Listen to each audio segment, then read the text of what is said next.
What's going on, y'all? It's your boy No Interest, and I'm back again with another one. Bud Crawford beats No Interest Benavides. And I'm back again with another one. I need you guys to do me a favor, hit that like button, hit that subscribe button, hit that notification icon for more videos like this. That being said, let's get into it.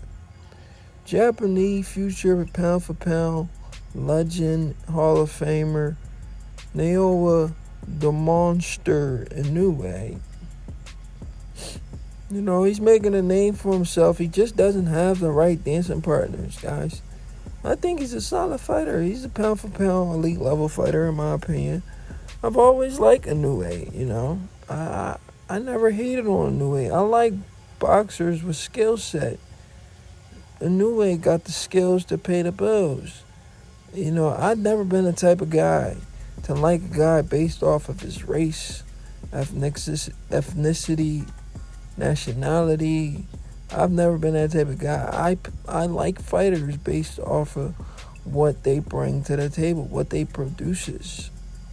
The only thing with Inoue is the resume department. He's fighting guys in these little weight classes that the fans are not too familiar with, so it's hard to truly give him credit. It's truly hard to give him credit. What he'll have to do is continue to move up in weight. Continue to do what Manny Pacquiao did. He needs to keep going up in weight and become like a 5, 6, 7 division world champion to truly get the credit that he's looking for, because in those little weight classes, the names are not there. As he goes up in weight, then he's going to run into the names. He has a fight coming. He's just coming off. I'm not going to lie. I give him credit for his fight with Akhmadaliev. And I called that fight too. I said, that fight's going 12 rounds because Inoue was knocking everybody out. I said, I don't think he's going to knock out Akhmadaliev. I knew that was a good fight. Akhmadaliev was going to come to fight. The only problem with that, Akhmadaliev, he has a low output. He doesn't throw enough punches. He wasn't able to throw enough punches to keep Inoue off him. But he's skilled enough to hang in there with Inoue to the point where Inoue wasn't able to get him out of there. Inoue won the fight, but he wasn't able to knock down Akhmadaliev, and he wasn't able to knock him out. He just won a convincing fight. It is what it is. But moving forward, Inoue has a fight in December against Alan Picasso, which is another great fight that I'm looking forward to. I'm looking forward to that fight. Honestly, the fight that I really want to see Inoue in, is the Junto Nakatani fight. That is the fight the fans want to see.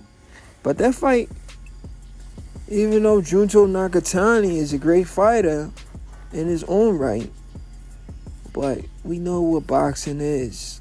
Styles make fights. His style it plays into Inoue's perfectly.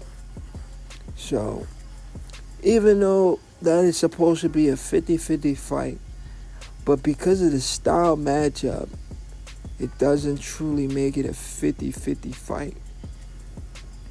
If they both was slick and move similar to what Inoue does, then it'd be a different story. But because they're both not slick boxers, only one is. Inoue is the slick athletic boxer with power in both hands, knows how to bang, knows how to box when he has to. So the fight favors him. But that is a great fight. The fight that I really, really want to see, and you guys might give me fits for this one is Inoue versus Bam Rodriguez.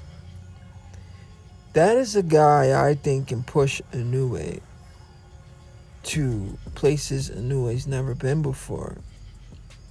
And it's crazy because Bam Rodriguez is smaller than Inoue. You know, he's still in the little weight classes while Inoue is going up in the rankings, going up in the weight classes. But a super fight with Inoue versus Bam, I know Bam is going to come to fight. I know Inoue is going to come to fight. Bam has all the skills in the world to pay the bills. Inoue has all the skills in the world. That fight, if those guys was around the same weight class, is a true 50-50 fight. A true 50. Even though they're not around us, they're not close with the same weight class, that is still close to a 50-50 fight as it can get. Bam Rodriguez is a solid fighter, a pound for pound level top talent that's going to give Inoue a run for his money. You understand what I'm saying? You know, a lot of people was expecting Nakatani to give Inoue a run for his money because he's a big puncher, he's a solid fighter, but they got to realize boxing is about style matchup. And Junto Nakatani, his style favors Inoue. You know, so that's the only difference there. You know, both are great fighters in their own right, but when it comes to the clash in styles, we see who's going to be the one benefiting when they both step into the ring and fight each other. It's going to be Inoue. But, you know, everybody just got that question mark. What if Nakatani lands? What if he does land? We seen Inoue get floored multiple times. We seen Inoue hit the canvas.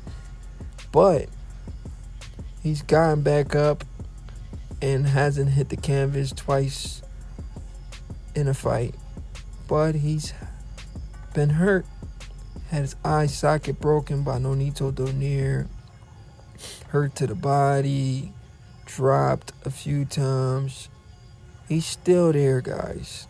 You know, so that marks something about a great fighter. Inoue is a great fighter. I think he's a great fighter. I just think he needs the right dancing partners. And eventually I would like to see the rematch with him versus Stephen Fulton, where Fulton actually isn't too nervous and is settled down and willing to take the fight to Inoue. It's your boy, No Interest, and I'm out.